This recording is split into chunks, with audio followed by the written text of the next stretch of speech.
Mario, muy buenos días. Un gusto estar nuevamente en esta tribuna. Un cordial saludo a todas las personas que miran este programa. Eres abogado, eres docente universitario, pero yo me acuerdo que eras juez hace muchos años. No, eso ya hace muchos años. Sí soy abogado, sí soy docente universitario y yo renuncié a la magistratura 2018, 2017. Ay, qué lejos, no está muy lejos. No, por supuesto que no está muy lejos, pero bueno, es como dicen, querido Mario, los tiempos de Dios son exactos y bueno, ahí vamos. Bueno. Cuéntanos, han comenzado a objetar, uno, que el presidente no haya nacido en Bolivia, si es que es presidente Rodrigo Paz, pero dos, que sea capitán general de las Fuerzas Armadas cuando la ley orgánica de las Fuerzas Armadas dice boliviano de origen. ¿Cuál es tu análisis? A ver, el análisis es el siguiente. Primero, la nacionalidad en Bolivia, de acuerdo a la Constitución Política del Estado, se adquiere de tres maneras. La primera es por nacimiento, o sea, eso tiene dos componentes. Uno, el jus soli, y otra, el jus sanguinis. El jus soli quiere decir el derecho que te da de ser ciudadano, de ser nacido en un país por el solo hecho de haber nacido dentro del territorio nacional. No importa si eres hijo de padres bolivianos o de un solo boliviano o de hijos o de padres extranjeros, siempre y cuando estos no estén en misión diplomática en el país. Entonces ahí es ciudadano de boliviano, o sea, eres boliviano por nacimiento. Segundo, eres por origen, eres cuando uno o ambos padres son bolivianos y la persona ha nacido en el extranjero, como es en este caso el tema de Rodrigo Paz Pereira. Él es hijo de don Jaime Paz Zamora y evidentemente nació en España, pero él es boliviano por origen. Eso lo manda el artículo 141 constitucional. Y la tercera forma es cuando tú adquieres la nacionalidad boliviana como efecto de una nacionalización. Para eso tienes que cumplir una serie de requisitos. En este caso, tú hablabas del señor Chi. El señor Chi es boliviano por nacionalización. Y ahí, por ejemplo, me cabe una interrogante, ¿no? Yo no entiendo, y no conozco el tema porque no lo he investigado, ¿por qué en el tiempo del fraude electoral 2019 y la elección del 2020 el señor Chi es habilitado? Él no podría estar habilitado para ser candidato a presidente de la República porque él no es ni boliviano por origen ni es boliviano por nacimiento, él es nacionalizado. Él no puede ser presidente de la República. Solo como ejemplo, ya adelantándome un poco a tu pregunta, él, por ejemplo, no podría ser capitán general de las Fuerzas Armadas. ¿Por qué? Porque no es ni boliviano por origen ni boliviano por nacimiento, cual exige la propia Constitución. Ahora bien, con respecto al tema del capitán general, hay que entender o hay que definir cuáles son los grados de mando dentro de las Fuerzas Armadas. Hay un mando operativo que se da a partir del comandante general de las Fuerzas Armadas, jefe de Estado Mayor. Comando en jefe, general, sí. Sí, comando en jefe, y los comandos de fuerza aérea, ejército y naval. Para eso, para ejercer eso, lo dice la Constitución, tienes que ser boliviano de nacimiento. Pero para ser capitán general, pues eres boliviano de origen y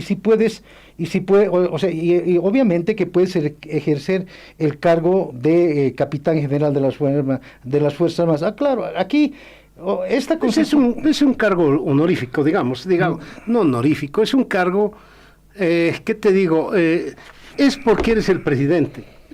Porque eres el presidente, eres capitán general de las fuerzas, no te han ascendido, no, es automático, tengo la impresión que es automático, pero aquí el entredicho no es si eres capitán o eres de las Fuerzas Armadas, etcétera, si eres presidente, y está clara la Constitución, puedes ser presidente, boliviano de origen, boliviano de nacimiento, boliviano, no, el caso de Chi sigo como tú, teniendo problemas, sí, pero Rodrigo Paz, sí, absolutamente, él es boliviano de origen.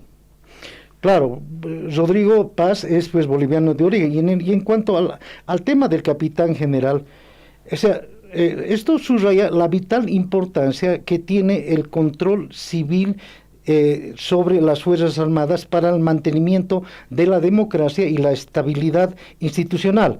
Esta facultad ejercida por él por el presidente no es un mero formalismo, sino es un pilar fundamental dentro de un Estado de Derecho. Eso dice la Constitución, ¿no es formalismo? Bueno, no es un formalismo. Tengo Eso yo es la parte de impresión la que es doctrina. formalismo. Eres capitán general porque eres el presidente. No puedes ser capitán general si eres periquito. Claro que sí, pero no te olvides que el presidente, en el caso del señor Acicatacora, en ese momento, él es el capitán general de las Fuerzas Armadas y tiene una atribución como efecto, como presidente de la República sobre las Fuerzas Armadas, igual sobre la Policía Nacional. Él es, por ejemplo, a través de las atribuciones que reconocidas constitucionalmente, quien designa al comandante general y a los comandantes de fuerza, igual con la Policía Nacional, es el presidente. Entonces, esa es pues la preservación de un Estado democrático donde se ejerce el control civil sobre las Fuerzas Armadas y, obviamente, la Policía Nacional. Uh-huh. Ahora, en el caso de que sea presidente Rodrigo Paz, él asumiría sin ningún problema el mandato de capitán general de las Fuerzas Armadas en tanto presidente, ¿correcto? Por supuesto, es parte de sus atribuciones. La Constitución les reconoce esa potestad en caso de que Rodrigo Paz sea presidente. Sí. Claro, dice la Constitución, es muy clara, dice, el presidente es el capitán general de las Fuerzas Armadas, ejerce su potestad a través, en lo operativo a través del comando en jefe y en lo administrativo a través del Ministerio de Defensa. Creo que ya no hay donde perderse. No hay donde perderse, solamente una aclaración, ¿no ve? Por ejemplo, al tocar este tema de la Capitanía General, tenemos una ley orgánica de las Fuerzas Armadas que ha sido aprobada, entiendo, el 93, casualmente en la presidencia de Paz Zamora. Y ahí, por ejemplo, cuando se habla de comandos de fuerza, no se habla de los requisitos del capitán general, pero sí se habla de los requisitos para los comandantes, tanto de fuerza como para el comando general, y ahí te pide boliviano de origen, no te dice boliviano de nacimiento. La Constitución ahora, en el 144, te dice de nacimiento. Está la primacía de la Constitución. Claro, hay una primacía, pero aquí hay dos cosas, ¿no? Primero, que hay una inconstitucionalidad sobreviniente, porque la ley orgánica de las Fuerzas Armadas es anterior a la Constitución del 2009, entonces viene una inconstitucionalidad sobreviniente. Y claro, aquí eso hay que revisar, ¿no? Porque no puede ser, pues, que puedas lo más y no puedas lo menos. Si para ser presidente de la República, que es un cargo jerárquico, o sea, jerárquicamente superior al de comandante en jefe de las Fuerzas Armadas, ¿por qué para lo más se te pide boliviano de origen y para lo menos, que es comandante de fuerza, no? Y este tema de la nacionalidad es bien relativo, Mario, bien relativo. ¿Por qué? Por ejemplo, vienen dos extranjeros, no importa la nacionalidad, tienen su hijo aquí, pero o sea, además del jus soli, o sea, además del derecho del suelo que le da esa nacionalidad, o sea, esa persona que va desarrollándose en el tiempo y puede ser comandante general de las Fuerzas Armadas sin tener una relación, digamos, de sangre con la patria, digamos, en este caso. Bueno, pero son contradicciones dentro de la propia Constitución. Así es, sí. Bueno, sigo pensando que la Constitución está por encima de la ley orgánica de las Fuerzas Armadas. Es un pensamiento. El doctor tiene otra idea, pero yo sigo pensando que si el tipo de cambio no se adecúa a la realidad, hay que eliminar al tipo. Debo ir a un corte, por favor, luego los mensajes. Vamos a continuar hablando de otras cosas en derecho, él sabe. Luego los mensajes, por favor.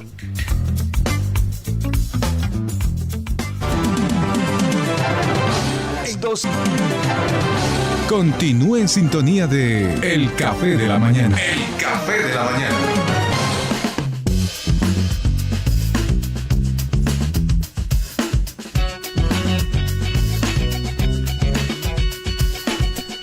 Bien, 9:55, estamos con Ramiro Sánchez, es abogado, docente universitario de posgrado. Algunos candidatos están hablando de nacionalizar chutos, otros dicen no, ¿Cuál es la idea? ¿Puede ser parte de la campaña un asunto que es absolutamente jurídico?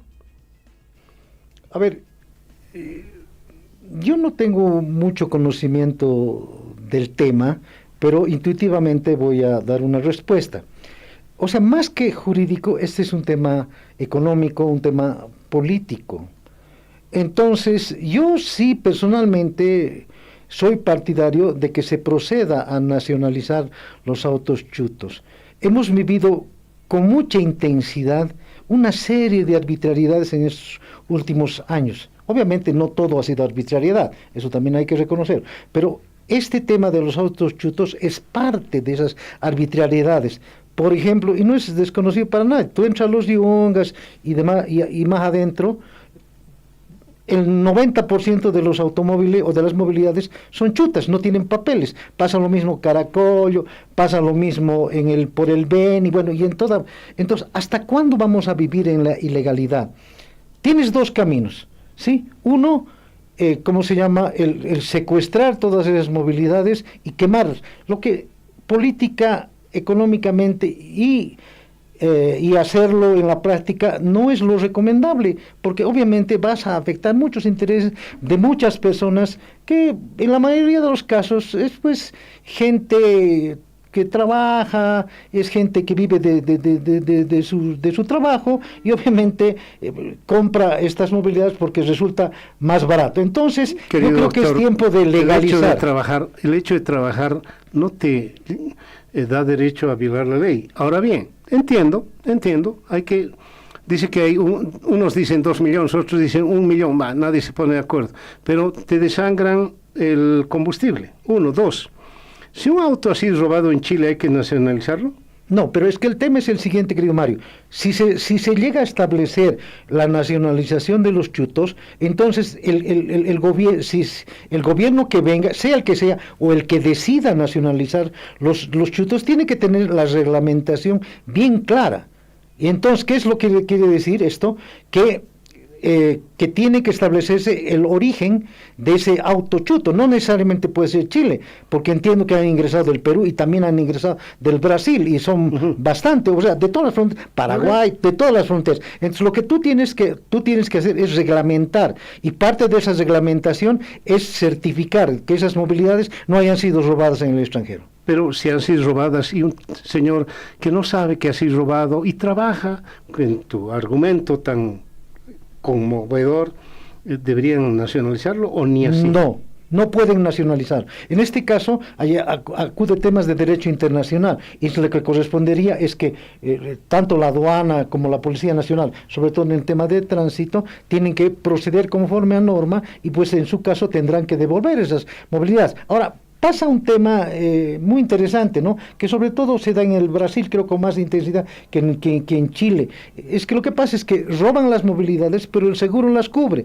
Por eso los interesados... Siguen siendo robados. Por supuesto, obviamente. Eso no quita esa situación, porque en este caso la compañía aseguradora adquiere los derechos de propiedad de esa movilidad. Entonces, lo que hay que hacer es, al legalizar los autos chutos, hay que legalizar los que realmente no hayan sido robados. Ese es un principio. El tema pasa también por el basurero del mundo. Llega ropa usada con mucho entusiasmo acá. Sí, sé que soluciona varios problemas, pero es contrabando. Y el problema es no ha sido robado, pero viene un auto casi en calidad de chatarra. Y eso nos convierte en basurero.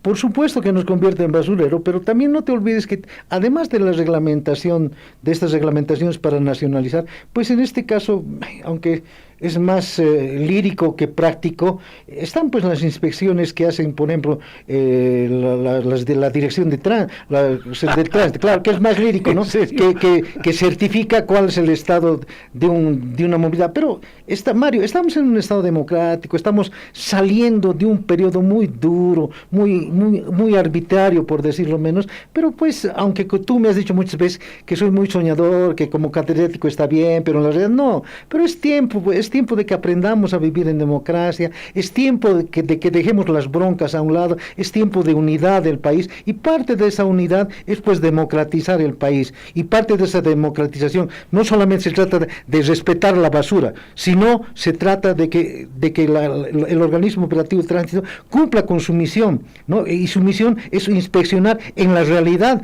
las movilidades para que no se convierta esto en una chatarra del mundo.